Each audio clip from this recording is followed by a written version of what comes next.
What is going on, everyone? My name is Andy. Welcome back to another Euro 2020 fancy video. It's last 16. We're trying to get our unlimited transfer teams locked in, and since my team selection video a couple of days ago, I've been playing around a little bit. I only made a few changes. I think most of the core that I spoke about was decent, so I've not completely overhauled the team. But because I couldn't do a deadline stream this weekend, by the way, spoiler alert, I can't do a deadline stream. There will not be one from my channel today. I haven't missed a single one for a while, right? I haven't missed any for the Euros. I didn't miss any for 38 game weeks in FPL. But today I can't do one. To be honest, lockdown has sucked, right? I've got the ability to go and drink some beer today. So that is what's happening instead. So I am not promising that this team will not change at all by the time I've recorded it to the time of the deadline. But this is where I'm currently at, okay? And to be honest, it doesn't really matter if it changes, right? Because you've all got your own teams. You can all make your own decisions, but I thought it'd be good to talk through the few changes I've made and how it's looking. And I will do a look at what I would do if I had a wildcard left, because a million people have asked about that as well. But it's going to be a lot of tinkering. I'm going to talk through it all on the screen. No fancy graphics or anything like that. Give it a like, hit subscribe. Let's jump into it. Right, so this is the team as it stands, and I know some people are just going to look at the team, go and copy it, or go and make changes based on this, etc. But hear me out, right? Let me explain some of the moves that I might make. As it stands, like I said, this is the team, but I still think it is slightly subject to change. But I'm going to talk about what those changes are. There's a few players that are pretty much nailed on. My front line, I don't see me changing it too much from Immobile, Benzema and Depay. So I'm looking at, on my other screen, I'm looking at the draw. So Immobile is going to play Austria, should go through that. And then I think he's got a fairly good chance against Belgium or Portugal. I think Italy are possibly the strongest side out of that side of the draw. So instead of going for Lukaku or Ronaldo, I know a lot of people are loving Ronaldo right now. I just think Belgium have got a good chance of beating Portugal. And then even if Portugal get through, it's against Italy, and I think Italy are the stronger team. So Immobile could get all the way through to the semi-final, so he's in. And I think Depay is the same thing. I think he could get all the way to the semi-final as well.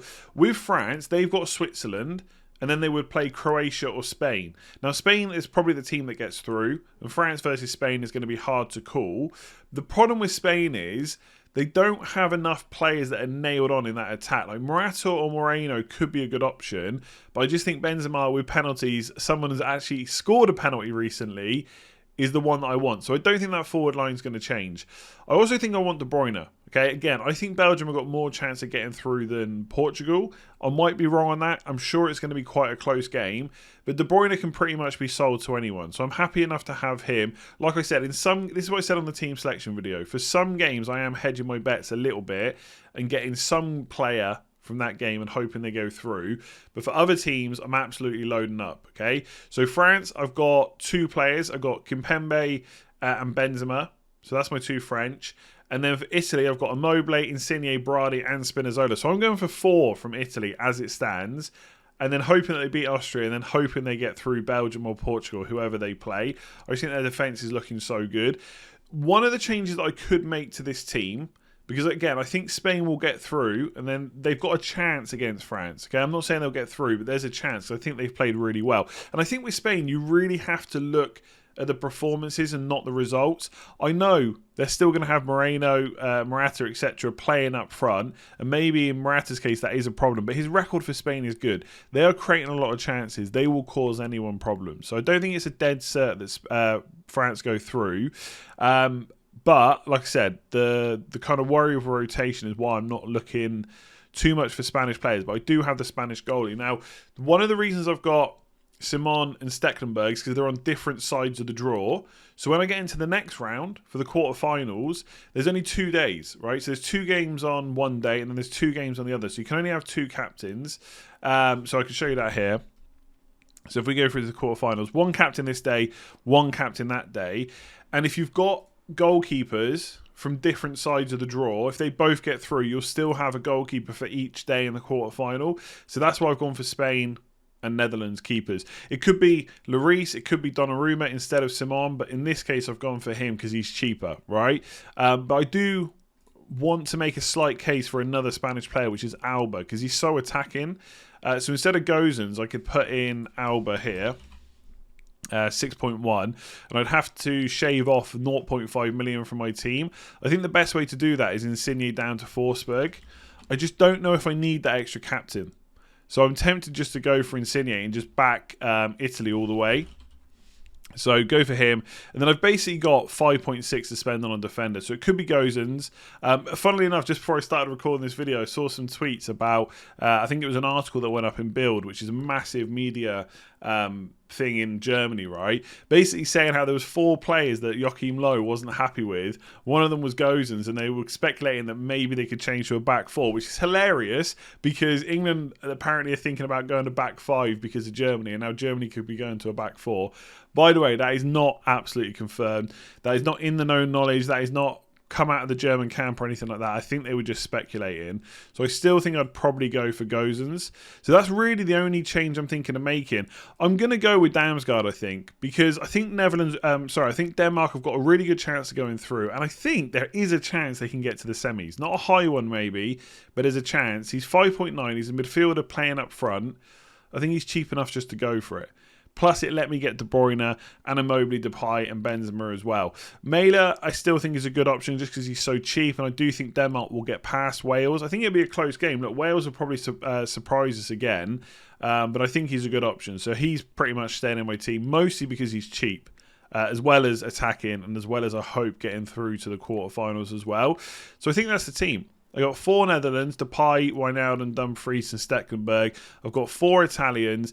I'm going big, right? If either of those teams gets knocked out, you're right, I'm a little bit stuck. But what I will be doing is using most of my transfers in the next round to get in England or German players, right? I think if Netherlands get through and Italy get through and France get through, I'm pretty sorted anyway. It's not really going to matter too much. I can just make some luxury transfers. But if one of those sides gets knocked out, then basically all their players will just go to English or German players, depending on who wins that. So I think that's how I'm going to set the team. I don't think there's anything more to add, really. That's really the only consideration right now is Insigne and Gozens to Forsberg and Alba. Gets me another Spanish defender because I think they will go through against it's Croatia, isn't it? Yeah, Croatia, I have to remind myself. And Forsberg does give me another captain. I think, just quickly re-captains, okay? This is going to be the last round where we get to have 4 captains, right? So 1 Saturday, 1 Sunday, 1 Monday, 1 Tuesday. And Tuesday's difficult because England are playing Germany and no one really wants to load up on too many Swedish players, I would say, or Ukraine players, right? But for the quarterfinals, it's just 2 days. For the semi-final, it's 2 days as well, as you might imagine. Obviously, the final is just 1 day. This is the last time we get to have 4 captains.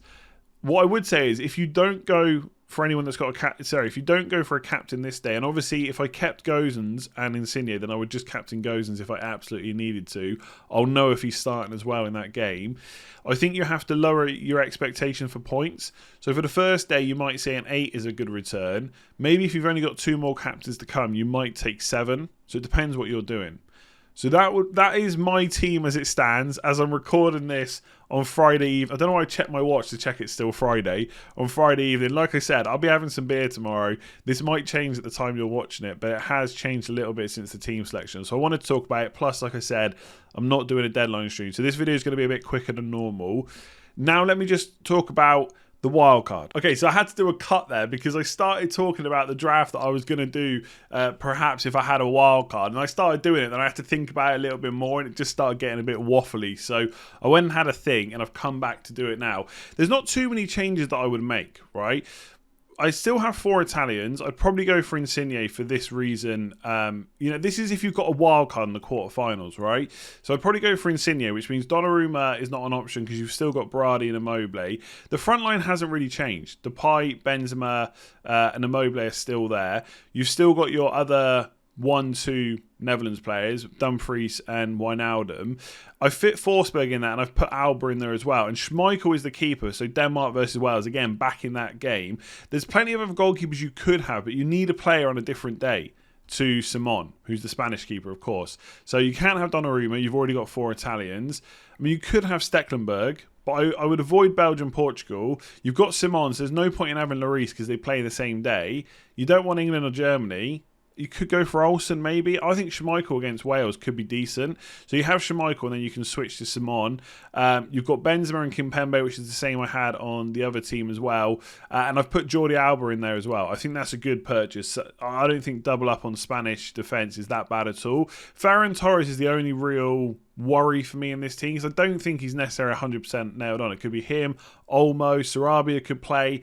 it's really hard to tell, but I'd maybe take the punt if you've got the wild card in the quarterfinal and just hope that he starts. He came on the other day and scored. He didn't do himself any harm. And of course, if you need a captain for the last day, you've got Forsberg because you've completely ignored England, Germany. So this is what I was saying during the week. The teams that I've spoken about last 16 and which players to go for, they're very similar on a if you've got the wildcard left as if you didn't, right? It's just you just avoid certain games, Belgium, Portugal, England, Germany, because if they go once they go through, whoever does from those matches, you just pick them up on your wildcard in the quarterfinals. But for my team, I'll just reset it here.